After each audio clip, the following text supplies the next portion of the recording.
And it just becomes a never-ending issue of we need more money, we need more money, we need more money. I don't want to be the richest man in the cemetery. I just want to finish the day knowing that we've done something wonderful. Stay one step ahead and you're a leader. Stay two steps ahead and you risk being a martyr. Welcome to Inspired by Success, the podcast where I deep dive into the mindset of successful entrepreneurs, CEOs and thought leaders. Get ready to be inspired and gain valuable insights to unlock your true potential. Transform your financial future with this episode sponsored by KE Financial Services. Our guest today is the founder of Wonderful Payments and the wonderful charity fundraising platform. He brings 3 decades of startup experience and a passion for transparency. While training for the New York Marathon to fundraise, he had the idea for a zero-fee fundraising portal to maximize donations to charity. He's also an indie rock drummer turned deep house producer and likes to push boundaries both in business and in life. So without further ado, welcome to the show, Kieran James. Hi, great to be here, Linda. Tell us about yourself and what you do. Okay, so I've been involved in business startups for best part of 3 decades now. Started life in business with a web design company back in 1998. From there, got involved in domain name registration through telephony and most recently into online payments. So online, but online and offline as well, because we're now in that retail space too. So it's been quite an odd journey. Most of the products and services that I've been involved with over those years have been in the digital space. So I like to say I prefer to sell zeros and ones than physical product, I guess. Have you always been entrepreneurial, or did some pivotal moment happen that made you come that way? There was a pivotal moment, and it wasn't one that was through choice, in all honesty. So my very first job was in a trade association. So my degree at university was in economics. I went to work in a trade association in London. Did that for 4 or 5 years, and you mentioned the drumming, and really that was to support that. So I was in a band in London, needed a day job to cover the rent. So that was my first job. From there, I went into high school teaching when the first child arrived. It seemed to be a sensible thing to do with a stable income. And oddly, that route took me out to the Middle East running a training institute. So I was doing that in Oman, in the Sultanate of Oman, was asked to get involved in doing some of their marketing. And they asked me, I think initially, to put together a PDF. And I thought this was probably about 97, 98. This is a really good time to start thinking about marketing online. So that's how I first started doing anything kind of vaguely in the web design space. But that job came to quite an abrupt halt, and I ended up back in the UK. And I thought, well, I don't want to find another job. This seems like a great opportunity to start out on my own. So it was really a case of just going to the bank and trying to get a loan to get a bit of equipment and then set off. And I think probably the rest of the world, certainly the rest of the UK in 1998, everybody's going into web design. So I thought I'll have a go at that. Seems like a good plan. So then how did you lead to where you are now, and why open banking, or why the charity platform? Okay, so again, quite a long journey from there until now. So that would have been 98. I think we got involved in really with the web design business. One of the things that happened next was that we were looking for potential clients. So I started talking to a guy who was involved in company formations, because that seemed like a good route to potential web design businesses, newly incorporated companies. So we started to have a chat. He was a little bit skeptical about the internet and whether that was going to be a good route to creating new clients for him.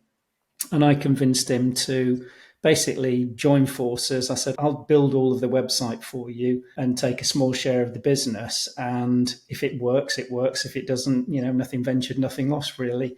So it was one of those that we set up. And I think within 3 months, that business, in terms of the online business, was already outstripping his offline business that had been around for 10 years. So that was the kind of first indication that the web was an interesting space to be in for me. From there, it was, I mentioned domain name registration again. And I think this was another indication that perhaps if you could create something where you were doing a lot of integration with a system that already existed, that was quite a good, convenient route into creating a successful, fairly low-touch business.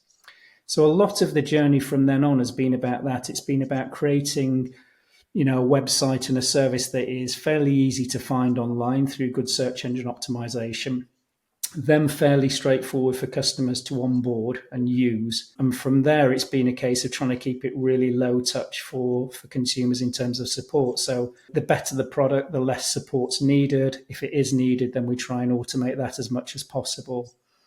So that theme's followed us throughout. And What happened was in 2016, when I was running a telecoms business, again with the same themes in place, that was the point at which I decided, it was time to give back, to do something. It was my 50th birthday.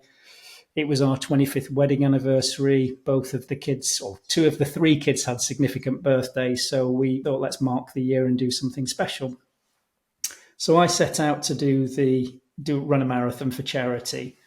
And I think that was the point at which it was, I want to go beyond just running the marathon, kind of a bit frustrated with the amount of money that gets lost when you're fundraising through the fundraising platform. So as you do, we kind of went into the office and said, you know what, let's build our own fundraising platform and see whether we can make sure all the money that we raise goes to charity. That was the starting point of getting into payments, which seems quite a circuitous route. I'm just curious to know, first of all, like with the fundraising platform, zero fees, how is it commercially viable for you guys to sustain, a business with zero fees? With fundraisers, they have admin and whatnot. And I know there's a percentage that gets taken from charities as well.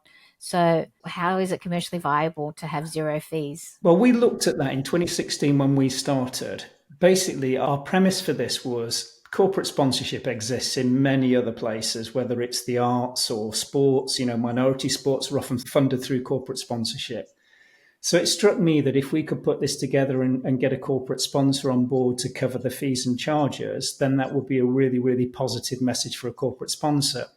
And if I explain that by saying, if you're a corporate sponsor backing this, then you are making possible a lot of good. Let me just explain further. So if I'm a corporate sponsor and I'm giving to charity, I could give a charity £10,000, and that will be a really great thing to do. Super positive, the charity benefits. If you give that £10,000 to a fundraising platform, essentially what happens then is the fundraising platform can use that money to generate much, much more money for many more charities. So by covering our fees and charges, what that corporate sponsor is basically doing is enabling lots of people in its community to do really great things and join that virtuous circle of donors and fundraisers and charities. So we saw that as being a really, really positive message for a corporate sponsor. And that was our model. We thought, well, the telecoms business that I was running when we started will fund the first £1 million in donations that goes through the platform. Now, that sounds like a really big number, but the reality is most of that funding was around the card processing fee. So that was going to be the biggest fee, the biggest charge that we had to face as a fundraising platform, was just getting the money from the donors' account to the charities, typically made via debit and credit cards. So that £1 million cost the telecoms business, or we committed effectively to about £25,000 to £30,000 in card fees. And that would cover about £1 million going through the platform. So that was the model. If we could then find corporate sponsors with deeper pockets than us as a small telecoms business, then this felt like it was hugely sustainable. And therein lies the problem, because you can immediately project that forward and see that the more successful that platform becomes, the more we have to, seek out corporate sponsors with deeper pockets or more of them, or slightly different models. And it just becomes an ever-ending issue of we need more money, we need more money, we need more money. Yeah, I can imagine. So, reaching out to them. Yeah. And again, those conversations tend not to be over in 5 minutes. It's quite a protracted discussion through various different departments. The bigger the organization, the longer that takes. And again, we learn lessons along the way. We'd start out by reaching out to the people involved in CSR in the organization. Then I think swiftly realized it was probably a marketing budget. So again, you're kind of a little bit pillar to post when you're having those conversations, going from one department to the next. And it all took a lot of time.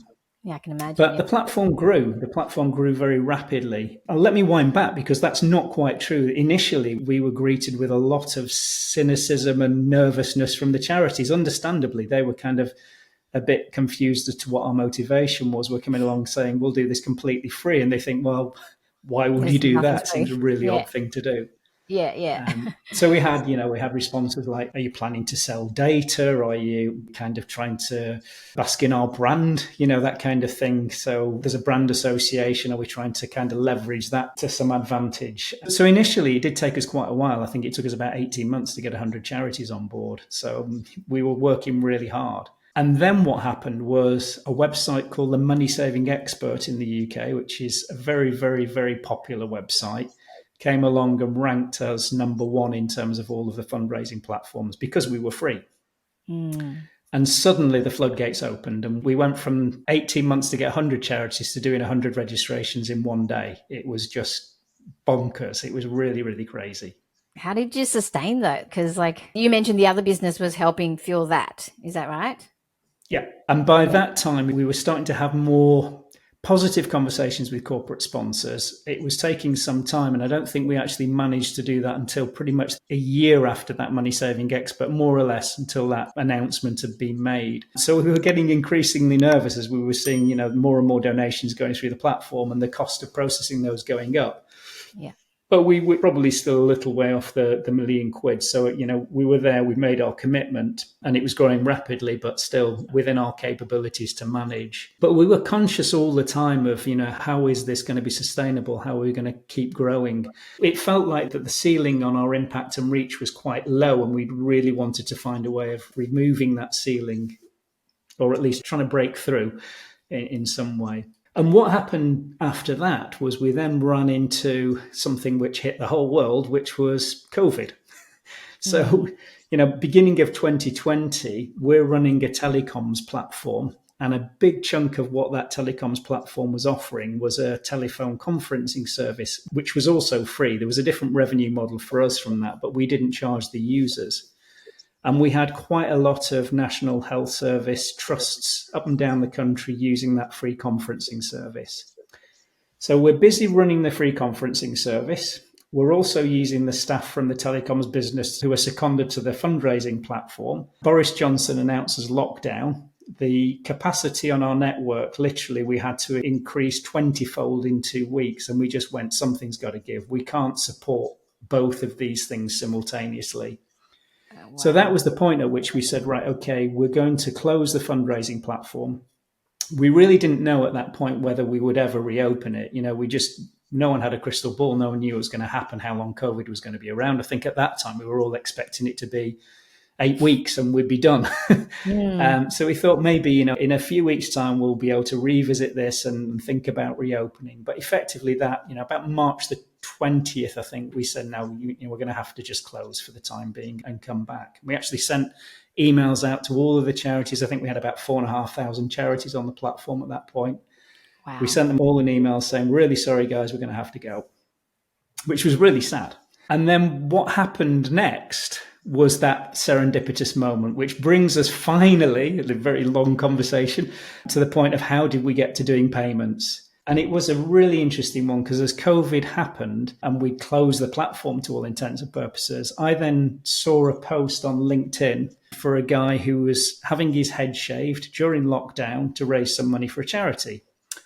And the link on his LinkedIn post was to an open banking payment solution. And I donated to his charity, his fundraising effort. And I thought that process, I don't know what I did then, but whatever it was very quick. It was very straightforward and it didn't use a card. So I was really curious about what had just happened. I just kind of clicked a link. Within a couple of seconds, I was kind of approving a payment in my mobile banking app. Could see that it was all secure. It was all nicely authenticated and so on. I could see the charity that I was going to pay. I could see the amount I was paying them in my mobile banking app.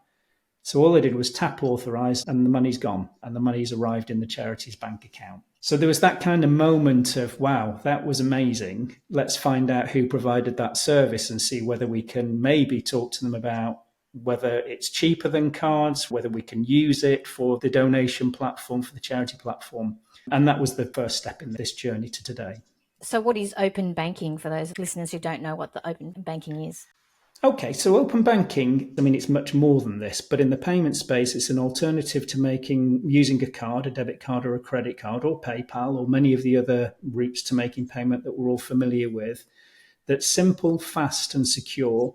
It's effectively a bank-to-bank payment, but unlike setting up a standing order or doing a bank transfer, the person who's making the payment has no data to enter. So you're not entering sort codes, as they call them in the UK, or account numbers. You're literally giving consent to a payments provider that sits in the middle to authenticate a payment, to approve a payment. And then effectively, once that consent's granted, the payment is moved from your account to the recipient account with you actually not having to enter any details at all. So it's kind of zero data entry.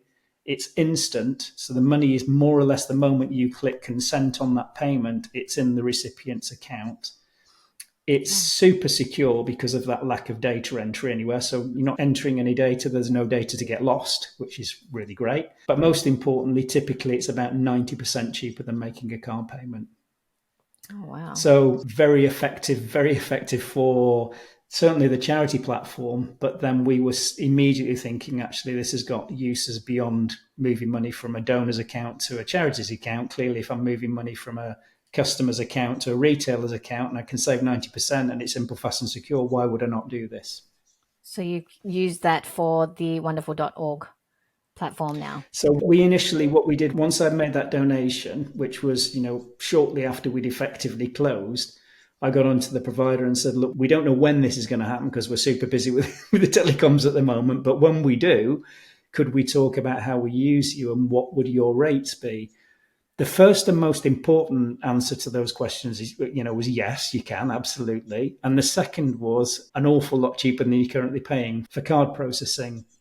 So in most scenarios, not all of them, because some open banking providers will have different models, but in a lot of scenarios, there's no percentage fee. It's just a straightforward pence per transaction.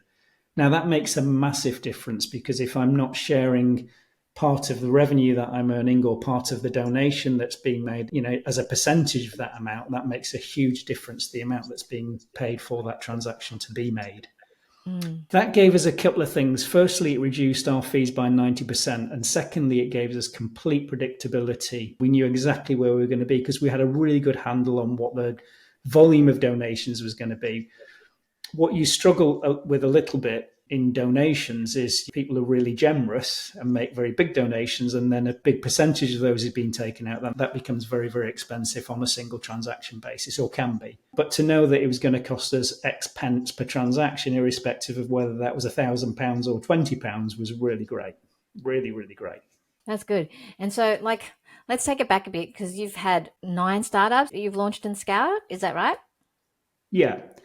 Over the years, me and my co-founder, so between us, we've done 9. And they are, as I mentioned at the beginning, they vary from company formations through to domain name registration, telecoms, a couple of telecoms business. He's been involved as well separately in a couple of other businesses around email marketing. So pretty much universally, they've been around that digital service kind of space. And which one is the most challenging and the best one as well that you find that's most successful in terms of fulfillment and revenue? In terms of opportunity, I would be hard. It'd be really difficult to say anything will come closest to the opportunity that this one presents because it is just enormous. We look at this and say, look at the previous 9, it probably dwarfs all of them in terms of opportunity, not just all of them, but all of them combined. It is enormous because you've got to look at the number of transactions that are happening daily. It's nascent technology, so we feel like we're in this space at a really good time, but it's not so new that it's not developed. So we're in a position now, if we'd been in this space 4 or 5 years ago, it would have been almost too early. I don't know how this phrase goes, but it's something along the lines, stay 1 step ahead and you're a leader, stay 2 steps ahead and you risk being a martyr. I'm probably misquoting someone terribly there, but there is that sense of getting in too early can sometimes be a little dangerous. So we feel like we've got the timing really, really right with this in terms of where we are. There's not a huge amount of difference. One feels a bit like another. I guess the first is probably the most rewarding just because you've never done it before. But no, you go through that process. It becomes a process that you're familiar with. And we've learned a lot of lessons along the way. Some of those I'm happy to share as well. I mean, I think that one of the questions I get asked a lot is, what's the first thing you'd do if you were starting a startup and thinking about exiting? And my answer to that is think about exiting from the moment you start up. And it's as simple as that, because one of the things that you'll want to do from day one is be starting to think about that due diligence process that's going to happen a few years down the line.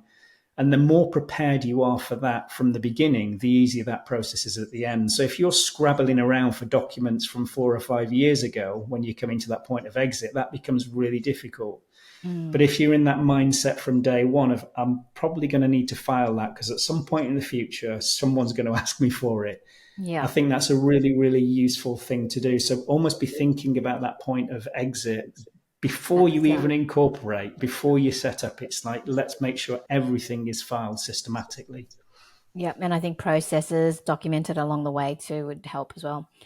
What have you been like Definitely. your biggest lessons about handling all this rapid growth? Have you got any lessons that you can share with us? I mean, I think one of the things is it's rapid sometimes, and sometimes it's not. Sometimes it looks from the outside like it's been very rapid, but what's happened is it's taken a long time to get to that period of rapid growth. So, and often you'll not see that on the LinkedIn journeys that you're following. It just feels like, oh, this company's really exploding. What you're not seeing, it's probably taken them 6 years to get to that point. So I would always say don't be taken in by the smoke and mirrors of LinkedIn and those kinds of places and put off by everyone else's apparent success. Typically, there's an awful lot of work that's gone in before that. So I guess the one thing I would say is just be patient. It might feel like it's taking a while to happen and then suddenly it will. And oftentimes you look at it and you can't think of any real reason why suddenly it started to happen. You feel like I haven't really changed anything. There's not been any significant change in my marketing, either approach or budget. Why are these customers suddenly coming from? So that patience is really important. Yeah, because some people tend to give up in business. A lot of the percentage of businesses fail. But did you get any funding as well? Or is it all bootstrapped? Personally, you mentioned the 9. Personally, all the ones I've been involved in have not raised. In fact, it's been an interesting one because typically we've been revenue positive from day one, oftentimes actually profitable from day one because it's been set up from a very, very small operation. So I'm just trying to think of some examples of that. In the web design space, going right back to the beginning, obviously there's a period of time when you're building that first website. I think I had my first client very, very soon after launching the business. And, we waited a few weeks until we built the site and then we got paid. But it was me, so it was profitable. And, it took a while then to start hiring people. But all through that process, we were profitable. And in a number of the others, it's been the same kind of thing. There might be a period of time that from the sale of a previous business, you've got enough to sustain you and you're kind of thinking about, can I sustain the family and, keep a roof over the head and everybody fed for 10 months until they get this to the point where it's generating some revenue. So this, for me, it's the first time we've considered raising for me personally, my colleague, my co-founder's raising a couple of businesses. But for Wonderful, we probably will on the basis that it's such a huge opportunity and we want to now move fairly swiftly. We're also going quite hard into that SME space. So that means we've got quite a lot of people to reach. We've gone in at a really, really low price point. We're basically charging £9.99 a month for 1,000 transactions. So it's a penny a transaction for our customers. Now, on that basis, you've got to be serving quite a few of them to make that a viable proposition, which means what we want to do is really now start pushing quite hard on the marketing. So we may well look at raising for Wonderful. Are you going to expand overseas as well, or is it just sticking with the UK? No, absolutely. I think it's imperative with payments that you do because you'll be receiving transactions from overseas and making international transactions too. That said, we've got 5.5 million SMEs in the UK, so there's a fairly big market to go at. The UK, it's nice to say, I think is kind of blazing a trail in open banking. That hasn't happened everywhere, but in this space, I think we're doing really, really well. So we're quite well positioned. There's a readiness in the market. Her Majesty's Revenue and Customs, our tax collectors in the UK, are really strong advocates for open banking. So they've been championing open banking for a while, which has been great because it's putting it in front of literally everybody. You can pay any tax bill you like using open banking, including your fines. So that's a really positive thing in terms of awareness. So I think we'll be looking at the UK first and foremost. Interestingly, it's one of the places where the US is probably slightly behind. There's a lot of readiness in terms of technology and so on, but from a regulatory framework, probably a couple of years behind what's happening in the UK and the EU. Australia, interestingly, is probably ahead of everyone in terms of open banking, open finance, open data. You're doing some amazing things in Australia and Canada as well. Plenty of market to go at, but it feels quite nice in a sense that that will start to open as we develop. So we feel like we've got a lot of low-hanging fruit. Sounds like a very Great inappropriate term opportunities. to use for your customer base, but it's true. There are plenty of opportunities on our doorstep, and then we'll start to look at international markets as we develop. Wow. So with all this success and expansion, right, how do you build a team and look for the right people? What's your strategy there? And can you guide us on what you usually look for when you're hiring as well in terms of leadership styles and whatnot? And how's your leadership style as well? I would like to think it's firm but fair. We're really, really keen, and certainly when the opportunity is as great as this, that the people that we're hiring are as enthusiastic about it as I am. One of the great things about Wonderful, and it is a genuine thing, is because we've come from this tech for good background, because of our story and the fact that we absolutely started this journey as a philanthropic project, completely 100%. There was no other motivation other than to join that virtuous circle. That is really attractive to the people. So our first team members were the people from the telecoms business who were giving up their coffee breaks and lunch hours and weekends to build this site because they felt like it was a great way for them to give back. So that feels like a really great thing to be putting on any job descriptions and adverts that are out there, that a big element of what we do is supporting charities, always will be. The non-negotiable part of what we do is it will always be free for charities completely. We will not negotiate on that. I like that. So I think that's great. But I think when you've got a smallish team and you're in startup life, if you haven't got that passion, that real passion for what you're doing, then I think it can be a really challenging place to be as an employee. And some people definitely, some people join and it doesn't suit them. They're more suited to a more structured, probably Corporate. less frenetic pace than startups. So I would say we're always looking for people who have got some really clear passion for what we're doing. And that becomes evident from the moment they open the mouth in the interview, or they've been in startups before. So our head of technology, for example, has lived this life with another business that's gone from 0 to 140 staff in a really short period of time. So again, he was very appealing to us because he can come in with that experience. Wow. And in terms of startup life and the successes and the failures, what are the biggest challenges that you've had to face given this growth and this opportunity that you've built? Like, it's just so much potential, but there are a lot of challenges. So can you explain any of the challenges that you've had to overcome and learn from? One of the benefits of being in a small business is that you're super agile. You can move quickly and you can get product out really fast and probably a lot quicker than a larger organization. But that can also be a little dangerous. You can end up pivoting too quickly. You run the risk of not having that detailed roadmap because you think, well, it doesn't matter. We can just get this out and give it a try. And then if it doesn't work, give it another try. But if you're doing that all the time, that can be quite an expensive thing to be doing and quite an expensive way to operate the business. So you've got to be careful that you don't get caught up in all of that agility and think, well, let's just go this way and then let's just go that way. And well, that didn't quite work. So you've got to try and bring some of that bigger business mentality to what you're doing and that kind of planning and going through proper development roadmap and development cycles and those kinds of things. And my guys will tell me, so in terms of a failing, that would definitely be one of mine will be that, just let's give this a try, let's give that a try. And the development team saying, our heads are spinning, slow down. Yeah, I've done that. As a small business, it's easy to just pivot easily and but you got to think about Completely. the staff. Yeah. So you do a lot of these startup life, but you focus on your health and well-being as well. How do you find the time to do all that? And what rituals do you use every day to help you sustain your health and your mindset because you need to be in the right mind frame to be able to run a business with your scale. So do you have any rituals that you love to do and you cannot live without? And, how do you keep your mind focused and clear? So yeah, in terms of the balancing the startup life with other stuff, actually balance is a really important one for me. So yoga's been really important over a few years now. Actually got into yoga. This was an odd one as well. I used to go down to the supermarket downstairs when I was running the telecoms business. There was a guy I chatted to every day and buying my sandwich and so on. And he was always asking me about my running because I used to run and often turn up in my trainers. One day he just said, what are you planning for the weekend? It's bank holiday weekend. I said, I'll be out and about running. I said, how about you? And he said, I'm climbing. I said, I didn't realize you were climbing. He started talking about climbing. He said, you should come to my yoga class. And I went, why would I do that? I'm not interested in yoga at all. And he said, well, if you've been running for a while, you'll probably find it really, really helps.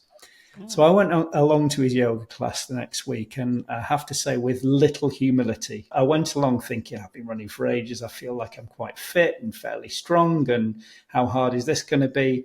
And this guy in 40 minutes just destroyed me. It was hilarious. The morning after, I just, felt like I'd been completely beaten up. And that really kind of woke me up into the fact that I was completely inflexible. Years of running had tightened everything up. It was like touch your toes. And I was saying, really? Where are my toes? How far away are they? So that got me started. And then typical kind of, I guess, fairly driven person, I decided, I think within a few weeks, I would go along to an Ashtanga workshop with people who'd been practicing for a very long time. And again, just went in there and felt a little mortified, but also really kind of inspired by what they were doing in that class. It was just really amazing.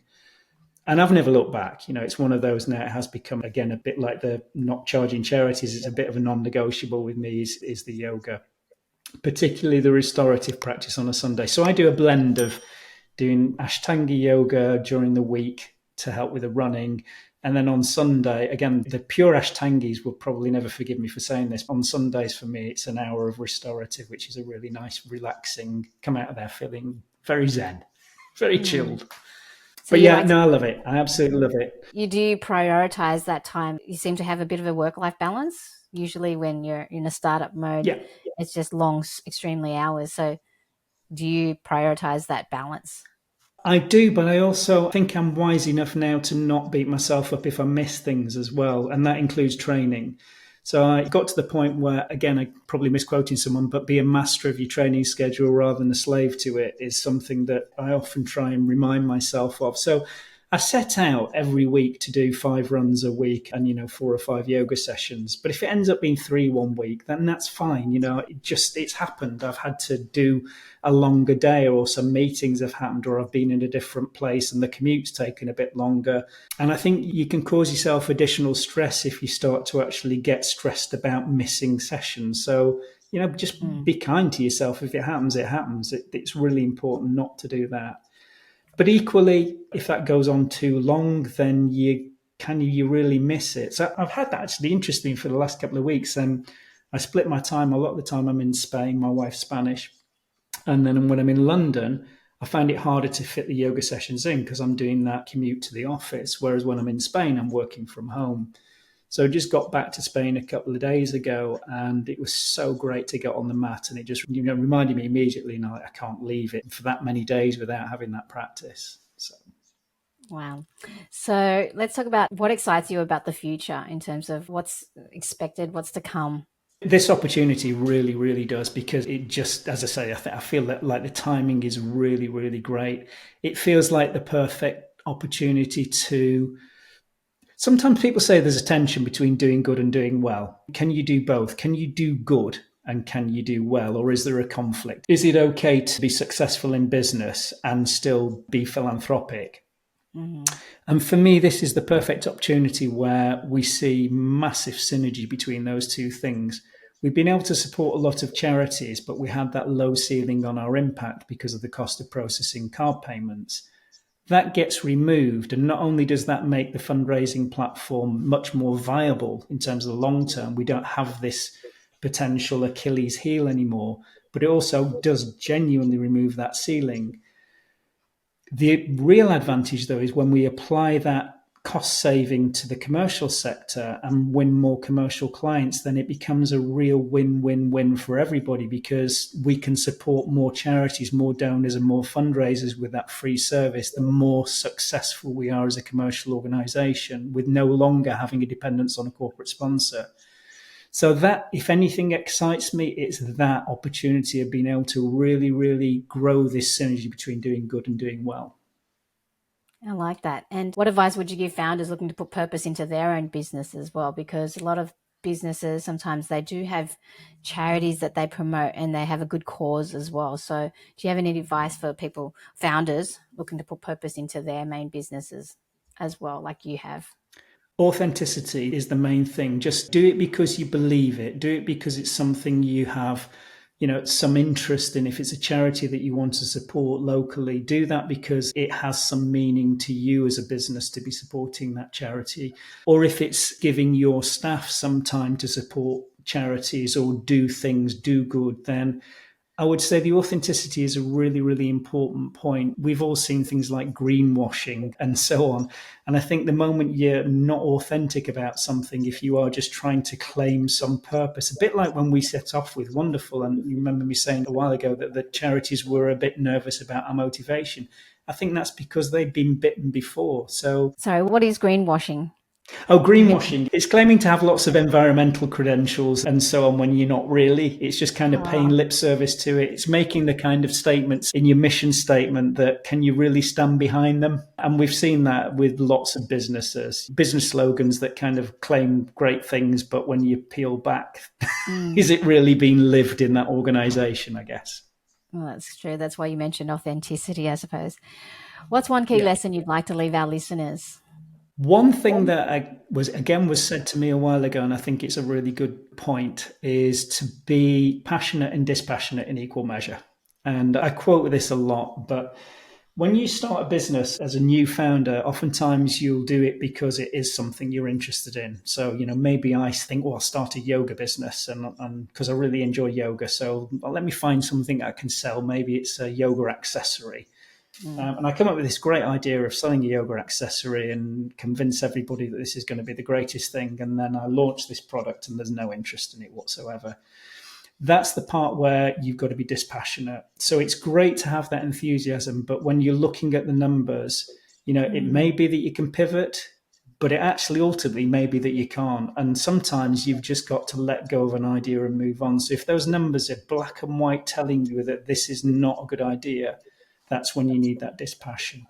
And maybe it is a pivot. Maybe you just need to make an alteration here or there or take it in a slightly different direction. But we've abandoned businesses. You mentioned 9 successful ones. There have been countless ventures that we've started and gone, no, actually, this isn't working. Let's just move on. Yeah, so I think that's really important. And that's a lesson that I can't remember again who said that to me, but it kind of resonated and it stuck with me. Well, that's great advice. Yes, that ability to let go of something and pivot and try something else after a failure as well. It seems like you've learned that and you've become really, really successful now. So congrats to you. How do you define success personally? What does success mean to you? I've done lots of quoting and misquoting. I'm going to do another one, and it's Steve Jobs. And he actually used the word wonderful in the quote, which I'm probably going to really misquote badly, but it was along the lines of, I don't want to be the richest man in the cemetery. I just want to finish the day knowing that we've done something wonderful. And again, terrible misquote, but I think it's really important that finishing the day and just thinking actually you've made a difference, whatever that difference might be. It might be business success. It might be your view of success rather than necessarily your shareholders or investors. But I think it's just that it's keeping that sense of what am I striving to do here? Who am I trying to please? Am I trying to keep the family fed? Am I trying to be the biggest entrepreneur in the world? Or am I just trying to make a difference in my village? It doesn't matter what that is, as long as you're working towards that. Beautiful. And you mentioned like Steve Jobs. Do you have any books or mentors that have really made a huge difference in your journey so far? I think it would, and again, probably me and the rest of the world, but I think Jobs was just incredible. To do what he did, not once, twice, but 3 times, is just beyond belief, really, in completely different sectors, from computing to music to mobile phones. And to enter the mobile phone world when that was so dominated by such enormous companies was just quite amazing. And now you think about every mobile phone you see, they all look exactly like iPhones. And I don't know, as I say, to do it 3 times is just amazing. So that level of belief and passion is quite extraordinary. It's beautiful. Quick one I should have asked earlier, though. If you lost everything, there was a major blackout in the world and we had to start all over again, what would you do? If you've lost everything, what would you do to start again? So major blackout, there's no technology, there's no anything. Well, technology comes back. If you lost everything, what would you do to start again? How would you do it? I think there's a sense of starting from the ground up. It's just looking around at where the opportunities might lie and then trying to find one and take it.